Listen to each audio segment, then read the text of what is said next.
خالدہ کی شادی کو 6 ماہ کا عرصہ گزر چکا تھا۔ ایک رات اس کا شوہر محتار رات کو دیر سے گھر آیا تو خالدہ نے دیکھا کہ وہ نشے میں تھا اور اس کے بالوں میں گلاب کے پھولوں کی چند مرجھائی ہوئی پتیاں تھیں۔ خالدہ نے محتار سے پوچھا، آپ کہاں سے آئے ہیں ایسی حالت میں؟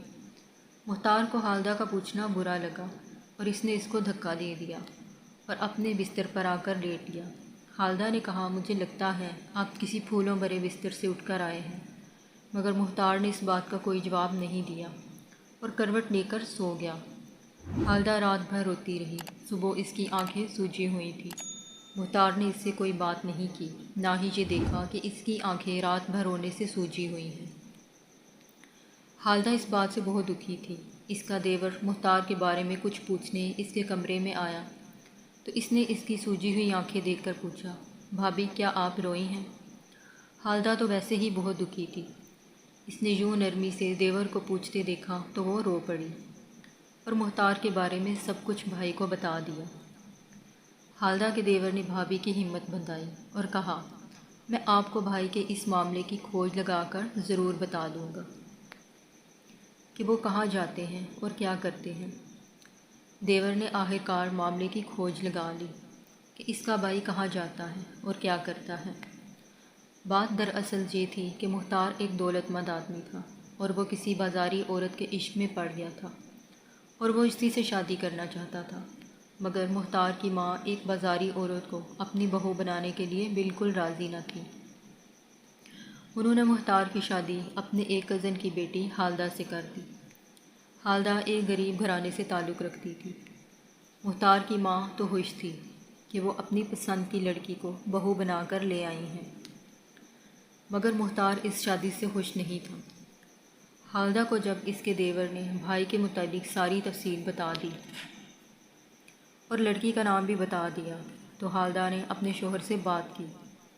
خالدہ نے محتار سے کہا کہ میں جانتی ہوں کہ آپ گلناز نامی بازاری عورت کے عشق میں گرفتار ہیں، اگر آپ کو اس سے اتنی ہی محبت تھی تو آپ مجھ سے شادی نہ کرتے۔ اب میں امید سے ہوں اور چاہتی ہوں کہ آپ اپنے قدم اس گاندھ خانے کی طرف جانے سے روک لیں۔ یہ ہمارے آنے والے بچے کے لیے ایک اچھی بات نہیں ہوگی اور ایک شریف زادی اور بازاری عورت کا کوئی مقابلہ نہیں ہے۔ آپ کی بیوی ہی آپ کے پیار کی مستحق ہے۔ محتار نے ساری بات سننے کے بعد کہا، میں تو یہ شادی کرنا ہی نہیں چاہتا تھا، مگر امی نے مجھے اس شادی کے لیے مجبور کیا تھا اور تم نے تو وعدہ کیا تھا کہ مجھے میری برائیوں کے ساتھ اپناؤ گی۔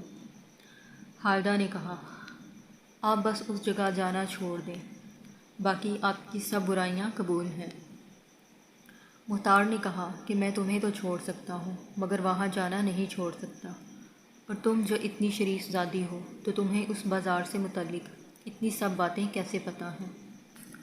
خالدہ اس سوال پر خاموش ہو گئی کیونکہ اس کے دیور نے اسے کہا تھا کہ بھابی بھائی کو میرا نام نہیں بتانا، کہ یہ سب معلومات میں نے آپ کو دی ہیں، ورنہ بھائی بہت ظالم ہے، مجھے زندہ نہیں چھوڑیں گے۔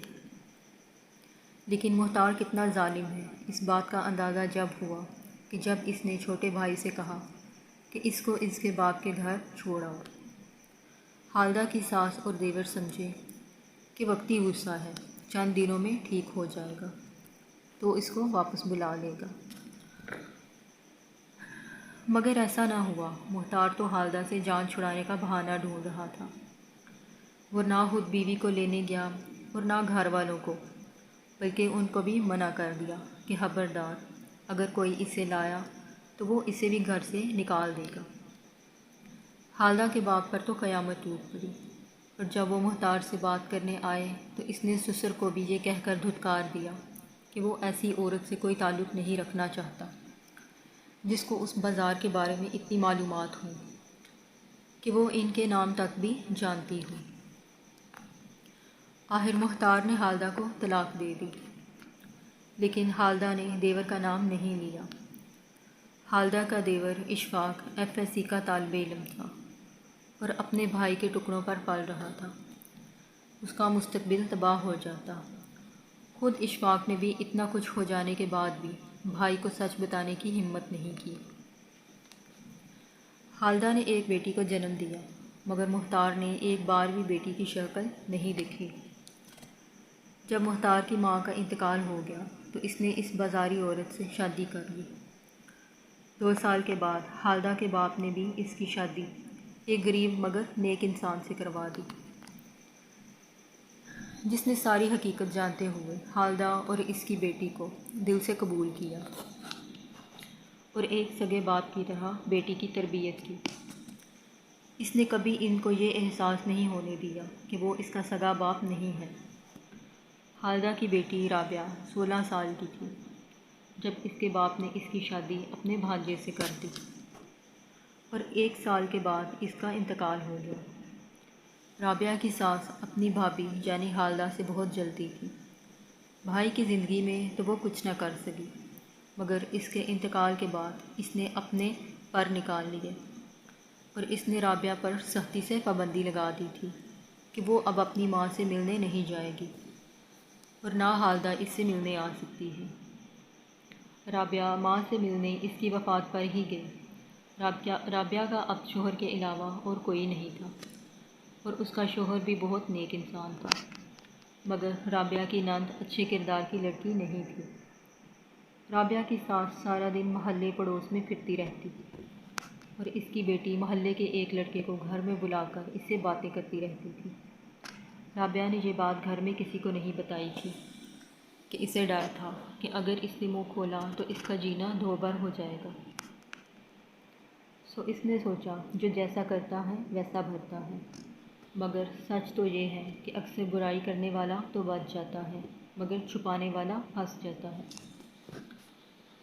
ایک روز دوپہر کا وقت تھا۔ رابعہ کچن میں کھانا بنا رہی تھی کہ اس کی نند بھاگی بھاگی آئی کہ بھابھی مجھے چھپا دو، ابا اور بھائی آ گئے ہیں۔ رابعہ نے اسے اپنے کمرے میں چھپا دیا اور وہ خود بیٹھے کی طرف چلی گئی تو دیکھا کہ اس کا شوہر اور سسر ایک لڑکے کو مل کر مار رہے ہیں۔ وہ یہ نظارہ دیکھ کر بہت خوفزدہ ہو گئی۔ سسر اور شوہر نے اب رابعہ کی طرف رخ کیا اور پوچھا کہ تم سارا دن گھر پر ہوتی ہو، تمہیں نہیں پتہ کہ گھر میں کیا ہو رہا ہے؟ اور تم نے کہاں چھپایا ہے کرن کو؟ وہ رابعہ کے کمرے میں الماری کے پیچھے چھپی ہوئی تھی۔ انہوں نے اسے ڈھونڈ نکالا اور گھسیٹتے ہوئے باہر لایا اور پوچھا کہ تجھے یہاں کس نے چھپایا ہے؟ کرن نے ہاتھ کا اشارہ رابعہ کی طرف کیا۔ اب تو وہ سب رابعہ پر برس پڑے کہ تمہیں سب پتہ تھا، تم نے نہیں بتایا۔ ساس نے بھی کہا کہ اور کسی کو نہ بتاتی، مجھے تو بتا دیتی، میری بچی کو خراب کرنے میں اس کا ہاتھ ہے۔ ساس نے رابعہ کو گھر سے نکلوا دیا۔ رابعہ نے بہت منت سماجت کی کہ مجھے گھر سے نہ نکلواؤ، میں اب کہاں جاؤں گی، میرا کوئی ٹھکانہ نہیں ہے، مگر کسی نے اس کی ایک نہ سنی۔ رابعہ جیسے تیسے کر کے اپنے ماموں کے ہاں لاہور چلی گئی، مگر جب ممانی نے اس کی کہانی سنی تو کہنے لگی 2-4 دن کی بات ہوتی تو انسان برداشت بھی کر لیتا ہے، مگر یہاں تو عمر بھر کی بات تھی، کون بھرے گا ساری عمر؟ شریف زادی ہوتی تو ایسے کون نکالتا، ضرور کوئی بات تو دیکھی ہوگی۔ انہوں نے جو گھر سے نکالا ہے، اپنے باپ کے پاس چلے جاؤ۔ مجھے اپنی ماں کے سگے بھائی سے یہ امید نہیں تھی۔ میں نے ماموں سے کہا آپ جا کر میرے سسر اور شوہر سے بات کریں تو جب تک میں یہاں ہی رہوں گی، مگر ممانی نے کہا اپنے باپ کے گھر کیوں نہیں جاتی؟ میں نے کہا کہ مجھے نہیں پتہ کہ وہ کہاں رہتے ہیں۔ تب ماموں نے کہا کہ آؤ میں تمہیں اس کے گھر چھوڑ آتا ہوں، اور مجھے میرے باپ کے دروازے پر چھوڑ کر ایسے بھاگے جیسے جان چھڑانا چاہتے ہو مجھ سے۔ دنیا کا تو پتہ تو باہر نکلنے سے چلتا ہے۔ میں نے سوچا تھا کہ باپ تو باپ ہوتا ہے، وہ کسی کے لیے کتنا بھی ظالم ہو، مگر اولاد کی محبت تو ہوتی ہی ہے اس کے دل میں۔ گھر میں داخل ہوئی تو سامنے ستیلی ماں بیٹھی تھی۔ پوچھنے لگی کہ تم کون ہو؟ میں نے اپنا نام بتایا کہ میں خالدہ اور مختار کی بیٹی ہوں، جس کو میرے باپ نے طلاق دے دی تھی۔ کہنے لگی کہ کیا جائیداد میں حصہ لینے آئی ہو؟ میں نے کہا نہیں۔ اتنے میں میرا باپ بھی ساتھ کے کمرے سے نکل آیا۔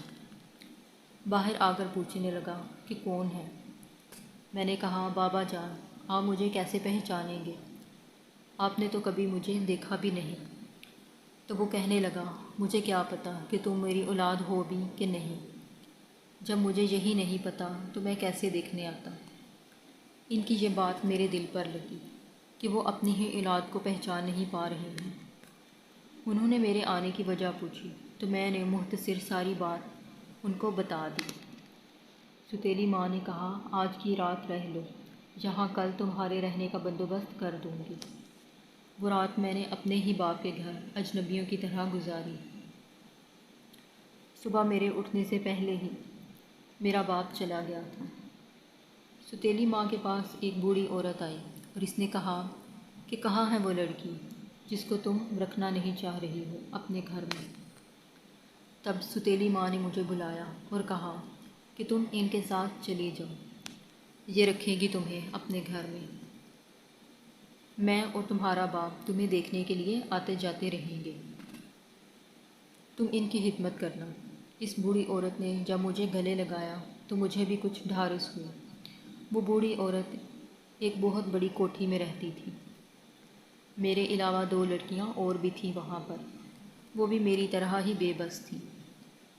بوڑھی عورت نے کہا، تم حالدہ کی بیٹی ہو نا، جس کو تمہارے باپ نے میری بیٹی کی وجہ سے طلاق دے دی تھی اور میری بیٹی کو بھی مجھ سے چھین لیا تھا۔ مجھے سر چھپانے کے لیے چھت تو ملی تھی مگر آبرو مندانہ نہیں۔ یہ بوڑھی عورت لڑکیوں کی آبرو بیچ کر اپنا گزارا کرتی تھی۔ اس بازار میں رہنے والی عورت کو برا کہنے والوں سے میں یہ پوچھنا چاہتی ہوں کہ اس بازار میں عورت کو پہچاننے والا کون ہے اس کا ذمہ دار؟